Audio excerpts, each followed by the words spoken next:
All right, here we go. So, Shlomo Sand and Eran Elhaik. All right, let's get to it. So basically, you have this guy, Shlomo Sand, a historian, who's saying, first he was saying Jews come from Khazars, whatever. And then he was saying, what was it? Then he was saying that Jews come from.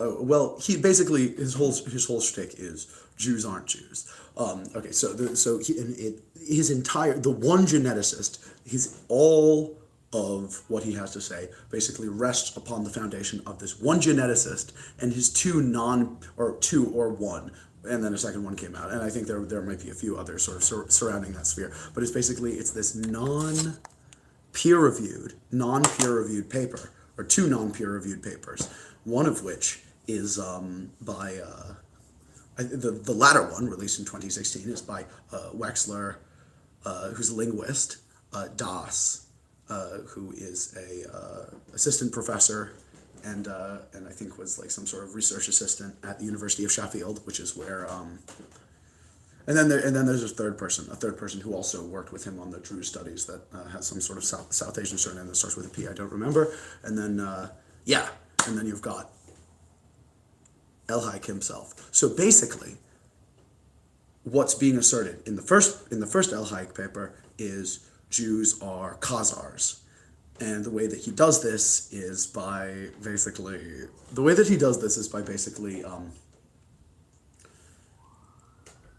I'll actually link to some actual academic responses to it, and you can see for yourself. But the second paper, I think more heavily than the first one, although I wouldn't be surprised if the first paper does as well. I actually need to take a look at it. Is it basically the entire thing is built on this pillar of sand.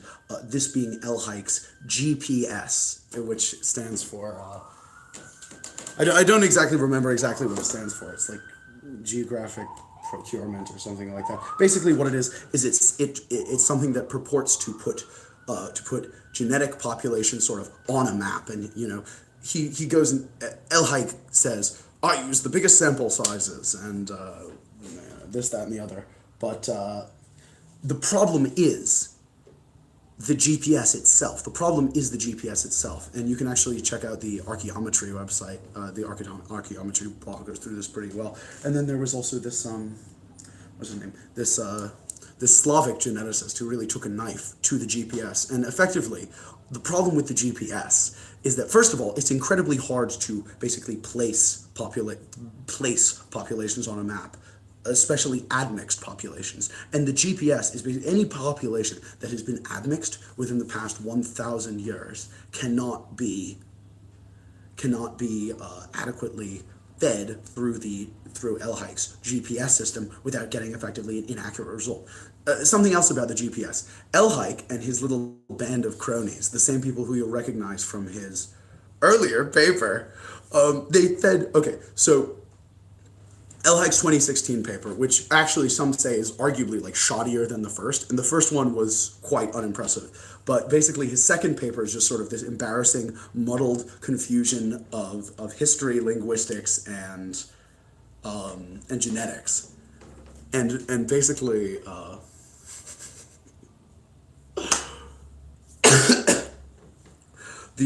Still have a bit of a cold, but basically, the second paper is almost based entirely off of this GPS thing combined with highly speculative analysis of like semi kind of linguistic connections. So basically, Wexler, this guy, Paul Wexler, I believe his name is a linguist, points out, oh, well, first of all, he makes the assertion that Yiddish is a re-lexified Slavic language, I believe is the term he used, with some Turkic and Iranian imprints, and that it is in fact not Germanic as people say. I mean, of course, this is somewhat confusing because I know that Yiddish is to some degree mutually intelligible with German. So let's say Wexler's right, which a lot of linguists have looked into, and they basically say that he isn't. The majority of linguists say that he isn't. The vast majority, in fact. But let's say that Wexler is completely right. What then is done is Wexler and Elhaik point to four cities in Turkey, sort of in eastern Turkey, and one is called like Ashkenaz, one is called like Ashnaz, or it's like they all have names that sound kind of like Ashkenaz. So basically, what's asserted then is that Ashkenazi Jews are Slavo, Irano, Turco, or Anatolian, a hybrid population that originated there from a stock of converts, and then he bolstered this by saying, "Oh well, all those other sort of he bolsters this by saying, well, all the other genetic tests are basically invalid. This is the one that's exposing the truth, because when I feed the results of Ashkenazi DNA samples, granted 84 of these are from America, so there's likely additional European admixture on top of it, but 84 of these samples are from America, 84% rather of these samples are from America, but he says, I have the largest sample size, but the problem isn't the sample size or the samples itself. He could have the largest or the smallest sample size. I mean, granted, the fact that a sample is 84% American Jews probably means that they are more admixed with Europeans and other populations recently, which of course throws the GPS entirely, because it's not meant to handle populations that have been admixed within the past 1,000 years. But that aside, basically, he feeds them through the GPS, and it places them right clustered around this section of the world, this eastern Turkish area, and he uses the Wexlerian information to support that, saying, hey, this is, these Jews come from eastern Turkey and they converted there. There might not necessarily even be any historical evidence of this, but this is what the DNA shows, and you can't argue with the DNA, and this is what people quoting Elhaik or Sand with the mentality they'll employ. Except the problem is the whole thing is built upon a pillar of sand, because all of Shlomo Sand's thinking, the only geneticist confirming this is, the only genetics underlying this whole thing is the unpeer-reviewed work of Elhaik and a few others. And granted, peer review, there are plenty of legit works that are not peer-reviewed, but the problem, even ignoring peer review, it's just shocking that no one else was able to replicate Elhaik's results, oddly enough. Using things like, and he'll say, well, this is because of the GPS, and the GPS shows the true, as opposed to like Globetrotter or something like that. The GPS system shows the true location of populations, but the GPS itself is bunk. The GPS, if a population has been admixed within the past 1,000 years, the GPS will not accurately place them. Second of all, I'm not sure if the GPS would accurately place them in the first place, even if they were. And there are, plenty of people who know the math far more than me, because I'm a math idiot, have basically debunked it. I believe, what's his name, like Fyodor something. There are at least two academics I can think of who have effectively sliced up the underlying sort of premises and under which the GPS works. But Shlomo Sand is the Ward Churchill of Jewish genetics. All right, let's see. Crazy Shlomo. All right, so let's go. Let's simplify it down for people who aren't math heads, because me, I'm dumb. I don't know anything about advanced mathematics, really. I mean, I know the basics, like K value, N value, like I've kind of slightly acquainted myself with some of this, having taken a few physical anthropology courses, dabbled a bit in genetics. I had a bunch of professors I was studying under who were geneticists. I would talk to them at lunch breaks, ask them a lot of questions, but I'm not really a math person. So all that you need to do is look at Elhaik's study upon the Druze people of Lebanon and Israel, the Druze people of the Levant. And where does the GPS place the Druze people? Why, simply miles away from Jews. I believe specifically it was, as a matter of fact, even Ashkenazi Jews who are placed in northeastern Turkey, and the Druze were placed in south to mid-eastern Turkey. So, effectively, when you look at the GPS, it looks like, I mean, I'm not a math person, but it looks like, well, here, let's just say like it's a function box, you know, remember function boxes, guys, from middle school? It's like, let's just say it's some sort of function box. To me, it looks like it's some sort of function box where whatever the algorithm does, and I looked at an actual breakdown of the algorithm online, and it was far too complex for me, you know, I'm too dumb to understand these things, at least right now. I'd have to study much more, but, pardon me. If you feed Druze into this black box, into this, this function box, and out comes mid and southeastern Turkey, and you feed Jews into the function box, I believe specifically in this case it was Ashkenazi Jews, and you get northeastern Turkey, doesn't this strike you as simply something that, you feed Levantine or admix Levantine populations into it, and out comes Armenia / South Caucasus / Eastern Turkey. So it seems like the problem is with the GPS, is it not? Especially considering, like Awali Abdi has discussed this. Awali Abdi, here, let me read Awali Abdi's post. I believe it's called Elhaik's at it again and wrong. All right. It's like, I'm dumb. I'm dumb. I don't understand these things. Yeah. 3% of Jews were Ashkenazi in 11,000 AD. Now Ashkenazim are 90% of Jews. How is that? I don't know.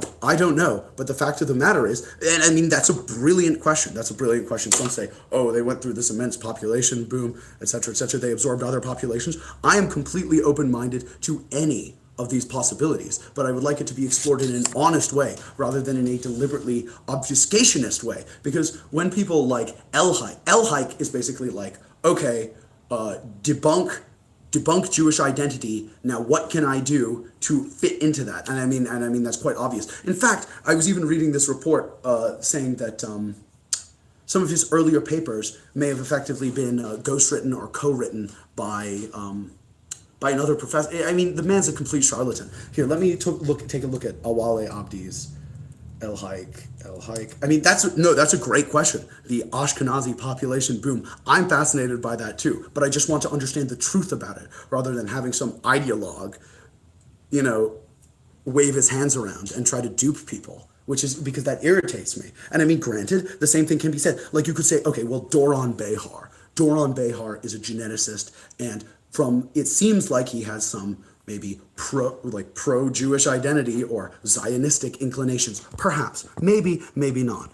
But I mean, you could say, oh, well, Doron Behar, when looking at mtDNA, when looking at maternal lineages of Jewish populations, specifically Ashkenazi and Sephardic Jews, he may have, pushed a little bit in that direction and overstretched and interpreted ancient European lineages as ancient Levantine lineages, ancient Mediterranean European lineages, and ancient Levantine or ancient Middle Eastern lineages. I'm perfectly willing to discuss about people who may be inserting ideology into this on all sides. Yeah, but J2 and J1 are only Jewish Y chromosomes. But the thing is about Y chromosomes, about Y DNA is, that's father, and mtDNA, mother. So you've got all this DNA in the middle, the SNPs, the autosomal DNA. You have all this stuff in the middle, and then you've got the mtDNA, female, Y DNA, male, and then in the middle you have sort of all this other DNA. So let's see, Elhaik's at it and wrong again, reading Dr. Awale Abdi's post. Every Jew wants to be Ashkenazi, and the market is meeting the demand. Does every Jew? Yeah, to some degree that is true. And I think that that's an immense tragedy, because you notice the Ashkenazification of Mizrahi Jews, which is very interesting because, I even look at my family. My family was Ashkenazified when they arrived in England, when they arrived in America from Baghdad. They were culturally, slowly Ashkenazified. And they willingly succumbed to this. And again, this goes back to the, whatever you want to call it, you can call it internalized Eurocentrism, internalized white supremacy. But there's this desire that to be European is to be civilized, to be advanced. And it's just sort of the giving into that idea. All right, Elhaik's at it and wrong again by Awale Abdi. Seems Dr. Elhaik, despite being proven wrong in the past, is at it again, but this time with a seemingly new game plan. You see, Ashkenazim are no longer simply Khazarians. And this is another problem with Elhaik, is that he started off by saying Ashkenazim are Khazars or Khazarians, but then he made a complete flip, and suddenly it's is Turco slash Anatolian slash Iranian Slavic populations. So when I see someone do that, it's like, okay, well, it's not like he seems particularly devoted to the truth here. I mean, but because he doesn't even, sort of recant his prior errors in the next paper. He's not saying, well, I was wrong, or he never was like, well, I was wrong about this, I was wrong about that. He just moves on from one angle of attack to another angle of attack, one angle of deconstruction to another angle of deconstruction. Yeah. You see, Ashkenazim are now no longer simply Khazarians, but that was his 2013 paper, I believe, but are originally northeastern Anatolians who spoke a Slavo-Irano-Turkic language. And that language is apparently Yiddish, because all the linguists who are pretty sure it's a Germanic language are apparently quite wrong, according to Elhaik. And this is because the genetics supposedly support This is because the genetics supposedly supports a nonsensical fringe theory. First of all, linguistics is linguistics and population genetics is population genetics. The two fields can complement one another for sure, but linguistic issues will principally be solved by linguistic study, but that doesn't even matter because the genetic data is not on Elhaik's side this time either. And when someone pulls out the Elhaik against me in an internet debate, I know that they've effectively ceded defeat because what Elhaik's data shows, methodology be damned, what his data shows supports the Middle East, Levant, and then later hybridization plus diaspora hypothesis. That's what the data shows, not what the methodology and the interpretation shows. So let's continue. I wouldn't let all of this disingenuous GPS talk fool you. Simply observe any decent PCA, principal component analysis, based on autosomal DNA, and you'll catch on to the fact that Ashkenazi Jews are nearly identical to Sephardi Jews and cluster extremely close to them, often overlapping with them as well. While the other groups they cluster closest to are Sicilians, the Maltese, certain Greeks, i.e. Cretans and Cypriots, mostly Mediterranean islander populations, and not northeastern Anatolians or northern Caucasians. Now this is interesting because if one is to know anything about the history of these peripheral Mediterranean populations, one would know that they are effectively hybrids themselves, hybrids of a Levantine or Middle Eastern or East Mediterranean component, as well as what could be described as like sort of a European Mediterranean component. So moving on, Ashkenazim are basically, from a genetic perspective, a Mediterranean population who seems to be a mixture between Southern Europeans, Italian or Greek related, and Hebrew-speaking Levantines. I'd say more of the latter than the former. And there they are at a basal level of mostly Near Eastern origins, i.e. Anatolian Neolithic and Caucasus hunter-gatherer type ancestries. And we have an array of studies and data supporting this. But Elhaik still seems hell-bent on preaching this type of gobbledygook with a straight face. Whatever floats his boat, I guess. And now wait, before someone says, well, they didn't say Levantine, they said Anatolian Neolithic and Caucasus hunter-gatherer. What are modern Levantines, or what are Levantines after the Bronze Age? What are Levantines after the Bronze Age? Because there was a population shift in the Levant where my interpretation of this, and I might be totally wrong, I'm no geneticist, but my interpretation is that during the early or sort of pre or even mid Bronze Age or even prior to that, there was a northward sort of downsweep of populations. And I mean, yes, Y DNA haplogroups can be reductionist and simplistic, and oftentimes it'll just be this one males lineage traveling by itself and the entire stuff is different. But if one looks at the Levant is, certain variants that may have moved down. I mean, some say, oh, well, it was actually people moving up from there, but it could be that there was sort of a down move. But this is before the existence of any ethnic groups. This is prior to Jews. This may even be prior to Semitic or Afroasiatic languages. This is prior to Phoenicians. So that is something that interests me and something that I think is worth discussing. But this is, before, basically so prehistoric that it's not even relevant to when people say, X group is, when someone says like Jews are people who originated in the Levant or something along those lines, or Phoenicians, Lebanese are people who originated in the Levant. When they say origin, they're talking about this is where the language coalesced, this is where the identity coalesced, not saying that, because no genetic group was in any place for an endless amount of time. And yes, there are still traces of, like, let's say, Natufian populations that exist in Middle Eastern populations today. I think Afroasiatic populations today more broadly, including Jews,